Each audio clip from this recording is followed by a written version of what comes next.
Wilson Morales from Black Film and TV. Hello, Steve. Hey, how are you? So we have got a new season with a new opposite cast. What is the challenge of bringing on or expanding the cast and knowing the story to explore for the one season, knowing hopefully you have more to come? It was a challenge in finding just great actors to sort of fit those parts. We wanted to find a family that really could take on the Umbrella Academy, had their own strengths. Obviously, they have their own weaknesses, but we found this great group. There was wonderful synergy and energy between the actors.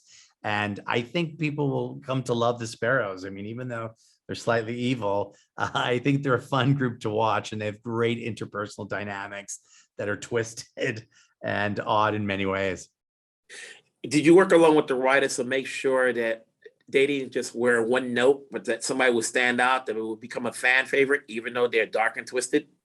Yeah, we really wanted to make them as relatable as possible. It's hard because we didn't have as much time. Like, obviously, this is the third season. You've got to really know our umbrellas in great detail. And this is the first time you've got to meet the Sparrows, who are sort of, smaller parts in the show. But, what you get to know about them, I think, is a lot of fun. And, I suppose they could be their own show in some ways. They're so interesting, dynamic. They're just a special group as well. Mhm. Last year was a whole different take, and when you're going to introduce in the Sparrow Academy, and it's a new decade, I guess it's a new time zone.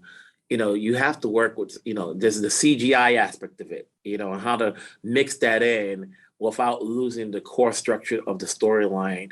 How did you create that without working along with your tech people and your writers?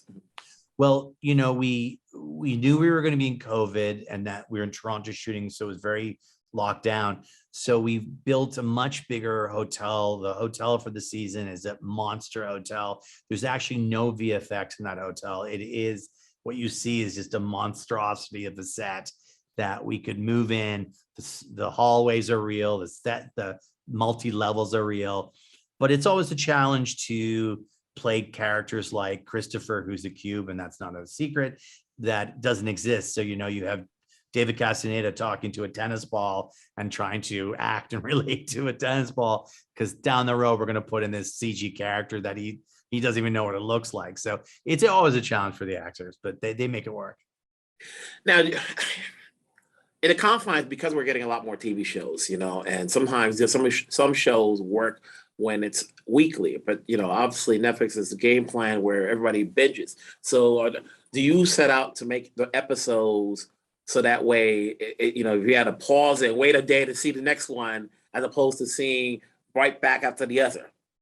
Yeah, I want you to watch an episode at like 11 at night and swear you're going to go to bed at the end of it and say, I got to watch one more. Got to go. I can't stop now. The cliffhanger. I got to keep going. So we write it to be bingeable. We want our fans to binge it, not necessarily in one sitting, but it's meant to be something that you binge and that you really just want to get through episode to episode.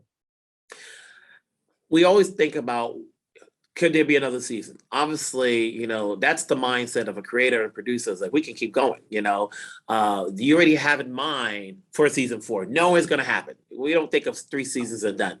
I do. I know the 4th season in my head. I know the beginning, middle, and end. I will be honest with you. I know nothing past the 4th season. I've always sort of had a sense of the first 4 seasons in my head when I started. So, if we're lucky enough to have a 4th season, it's going to be a big one. And I know what it is. Good talking to you. Obviously, as we come into season 4 down the road, we'll talk again. Looking forward to it. Take care. All right.